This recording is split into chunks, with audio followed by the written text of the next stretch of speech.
Para saudara dan saudari yang Tuhan cintai, selamat pagi dan selamat bertemu lagi dalam Renungan Harian edisi hari Selasa tanggal 22 Agustus 2020. Mengawali hari yang baru ini, kita hendak mendengar dan merenungkan sabda Tuhan. Marilah sebelum kita mendengar dan merenungkan sabda Tuhan, kita berdoa.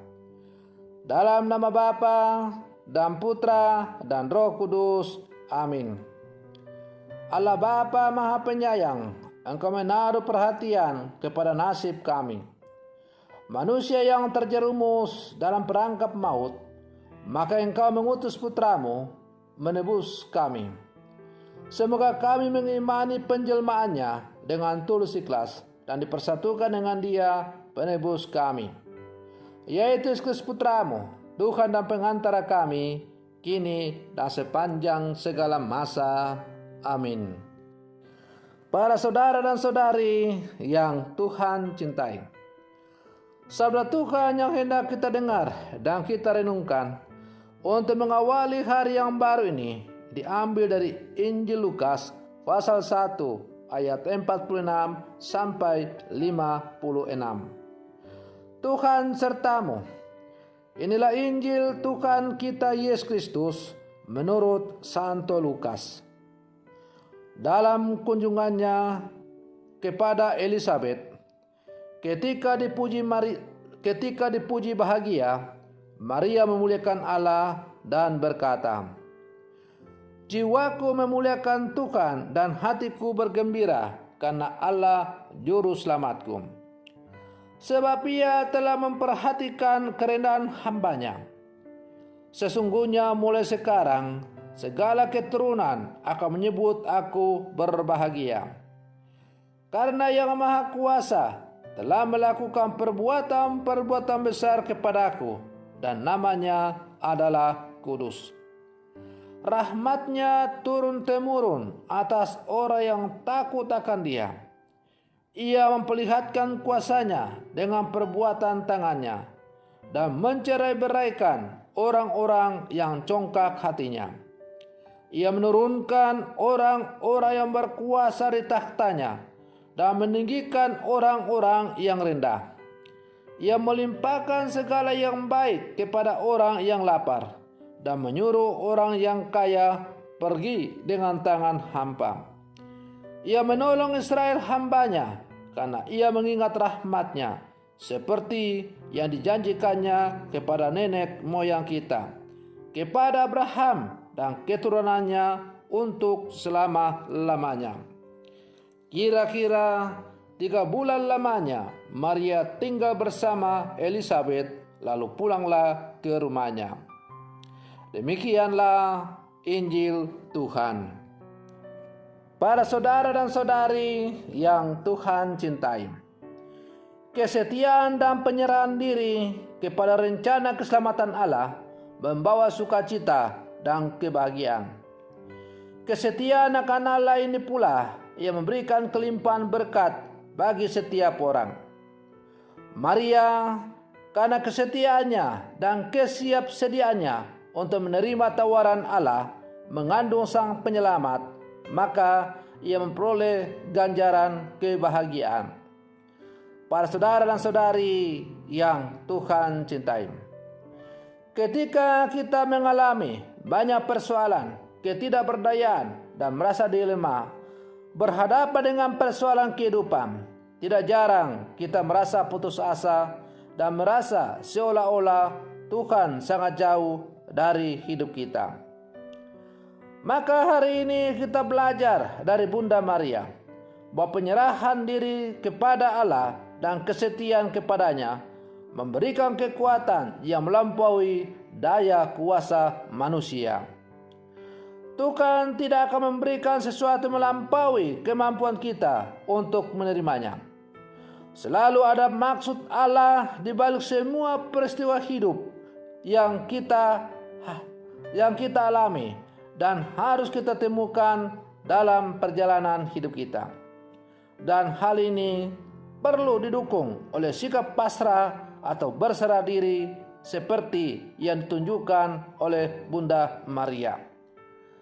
Para saudara dan saudari yang Tuhan cintai, ketika malaikat Gabriel datang dan menyampaikan kabar bahwa dia akan mengandung seorang anak laki-laki yang akan dinamai Yesus atau Emmanuel, yang artinya Allah beserta kita, maka timbul pergolakan dalam diri Bunda Maria. Pergolakan itu nampak dalam pertanyaannya, bagaimanakah hal itu mungkin terjadi karena saya belum bersuami? Tentu sejumlah persoalan mulai muncul dalam hati dan pikiran Bunda Maria. Nama baik, cibiran orang, akan disingkirkan orang karena hamil tanpa memiliki pasangan yang jelas atau belum memiliki pendamping hidup yang tetap. Tetapi karena ia adalah seorang yang selalu memasrahkan diri kepada kehendak Allah, dan ketika disampaikan oleh malaikat Gabriel siapakah anak yang akan ia kandung itu, maka ia tunduk dan pasrah kepada kehendak Allah. Maka Maria berkata, "Terjadilah padaku menurut kehendak Tuhan." Sikap hati yang pasrah dan terbuka pada kehendak Tuhan membawa kelegaan tersendiri. Allah akan memberikan apa yang kita mohonkan kepadanya dan memperlihatkan kuasa-Nya dalam kelemahan kita. Para saudara dan saudari yang Tuhan cintai, karena Maria selalu memasrahkan diri kepada kehendak Allah, dan Allah telah menyatakan pilihannya atas dirinya untuk mengandung Sang Penyelamat, Putra Allah sendiri, maka Maria bersyukur bahwa dalam segala ketidakberdayaannya sebagai manusia lemah, tetapi ia karena selalu dibimbing dan dilindungi oleh Tuhan, maka ia merasa yang tidak layak, akhirnya dipilih oleh Allah untuk menjadi Bunda Sang Penyelamat. Oleh karena itu, Bunda Maria bersyukur dan berkidung, memuji dan memuliakan Allah atas belas kasih yang ia terima. Para saudara dan saudari yang Tuhan cintai, bersyukur adalah hal yang hendaknya selalu kita ingat dalam perjalanan hidup kita sebagai orang-orang yang telah diberkati oleh Tuhan. Kita seperti Bunda Maria adalah orang-orang sederhana, tetapi oleh karena belas kasih Allah kepada kita, maka kita juga telah menjadi orang-orang pilihan dengan menjadi murid-murid Yesus untuk zaman sekarang. Dipanggil dan dipilih secara khusus untuk menjadi orang-orang yang percaya kepada Yesus. Panggilan kita menjadi orang-orang percaya bukan karena kehebatan kita, bukan karena kemampuan kita, tetapi oleh karena semata-mata oleh belas kasih Allah sendiri. Bukan kamu yang memilih aku, tetapi akulah yang memilih kamu. Oleh karena itu, seperti Bunda Maria, patutlah kita bersyukur kepada Allah karena kita telah dipilih untuk menjadi orang-orang yang percaya. Pilihan Allah kepada kita itu hendaklah kita jawab dengan hati yang tulus. Seperti Bunda Maria yang selalu memasrahkan diri kepada kehendak Allah, maka hendaklah kita sebagai putra-putri Maria yang hidup zaman sekarang, hendaknya pula kita selalu menjadikan kehendak Allah sebagai kehendak yang tertinggi dalam menjalani kehidupan kita sebagai orang-orang percaya. Hendaklah kita meniru kata-kata dari Bunda Maria, "Terjadilah padaku menurut perkataanmu." Para saudara dan saudari yang Tuhan cintai, menjadikan kehendak Allah sebagai satu-satunya kehendak yang kita junjung tinggi dalam kehidupan kita bukanlah perkara yang gampang. Dibutuhkan kedalaman iman dan sikap pasrah yang total kepada Allah. Tetapi apabila kita mampu melakukan itu, maka yakin dan percayalah bahwa kita akan mengalami kebahagiaan seperti yang dialami oleh Bunda Maria. Maka mari kita mencontoh teladan Bunda Maria yang selalu mencari kehendak Allah, karena kita ini adalah hamba Tuhan. Kita adalah hamba-hamba yang tidak berguna. Sebagai seorang hamba, kita hanya patut mengerjakan apa yang layak yang dikerjakan oleh seorang hamba.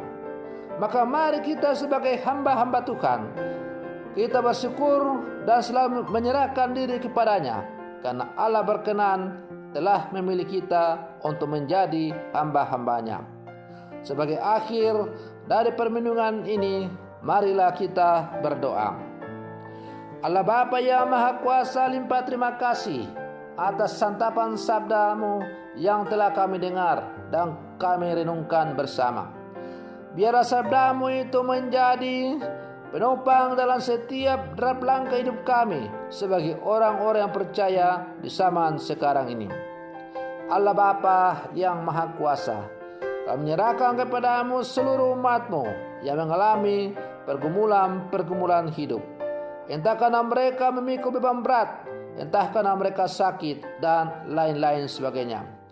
Bagi yang sakit, semoga Engkau menyalurkan rahmat penyembuhan melalui tangan-tangan sesama yang merawat mereka.